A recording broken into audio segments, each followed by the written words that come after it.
At first glance, we can tell that these answer choices are testing the verb tense, but remember there are a few verb tense rules, and it's important to know which one we're actually being asked about. So I do have a lesson on that. If you need to watch it, go for the verb tense lesson, and you can start to see how the different verb tenses work.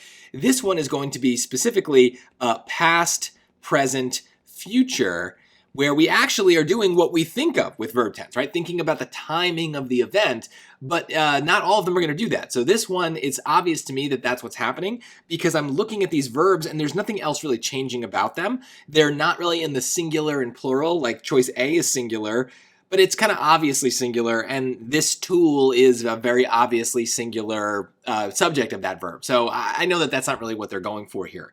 The other verb tense rule has to do with the sentence structure, but because we're kind of using the main verb here and we're changing its tense, it's very obvious to me that we're changing the timing of the verb. So we do need the entire passage sometimes to figure out what the best timing is. So let's take a look.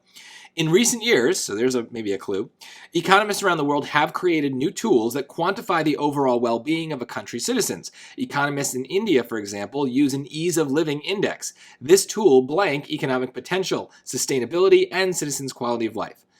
Well, I think it's just measures, right? We don't need to change anything really here. We can just use the present tense. We're talking about what they use, right? So we are talking about the present tense. They're currently using this thing. So B is in short, it's kind of like a past tense, but it doesn't sound like they don't use this anymore. So we have no evidence of that.